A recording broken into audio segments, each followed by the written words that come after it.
చౌటుప్పల్ మాజీ వార్డు సభ్యురాలు CPM party senior నాయకురాలు గోపగోని సుజాత 3వ వర్ధంతి Choutuppal CPM party municipal committee ఆధ్వర్యంలో నిర్వహించడం జరిగింది. కమ్యూనిస్టులను విమర్శించడం చాలా సులభం, కానీ ఈ కాలంలో కమ్యూనిస్టుగా పుట్టడం, కమ్యూనిస్టుగా మరణించడం అంటే మహాత్ములతో సమానమని ఈ కార్యక్రమానికి ముఖ్య అతిథిగా విచ్చేసిన గోషిక కరుణాకర్ మాట్లాడుతూ అన్నారు.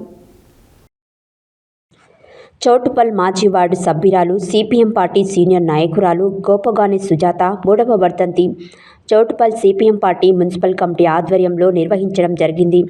కమ్యూనిస్టులను విమర్శించడం చాలా సులభం, కానీ ఈ కాలంలో కమ్యూనిస్టుగా పుట్టడం, కమ్యూనిస్టుగా మరణించడం అంటే మహాత్ములతో సమానమని ఈ కార్యక్రమానికి ముఖ్య అతిథిగా విచ్చేసిన గోషిక కరుణాకర్ మాట్లాడుతూ అన్నారు.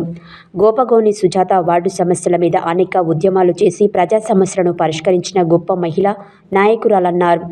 ఆమె పోరాటాల ఫలితంగా రెండవసారి తన భర్త గోపగోని లక్ష్మణ్ని మున్సిపల్ కౌన్సిలర్గా గెలిచి సిపిఎం పార్టీ మున్సిపల్ ఫ్లోర్ లీడర్గా ప్రజలకు అందుబాటులో ఉండి అనేక సేవా కార్యక్రమాలు నిర్వహించడం జరుగుతుందన్నారు.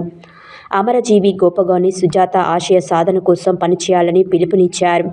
ఈ సభకు శాఖ కార్యదర్శి ఎండి కయ్యం అధ్యక్షత వహించగా నాయకులు చౌటుప్పల్ మున్సిపాలిటీ మాజీ వైస్ చైర్మన్ బత్తుల శ్రీశైలం గౌడ్, బండారు నరసింహ, ఉష్కాగుల శ్రీను, బత్తుల దాసు, ఉష్కాగుల రమేష్, మాజీ వార్డు మెంబర్ జటంగి కృష్ణ, బత్తుల విప్లవ్, చింతకింది పాండు, సప్పిడి శ్రీనివాసరెడ్డి, బత్తుల రమేష్, ఎండి కాసిం, మహేష్, గంట శేఖర్ రెడ్డి తదితరులు పాల్గొనడం జరిగింది.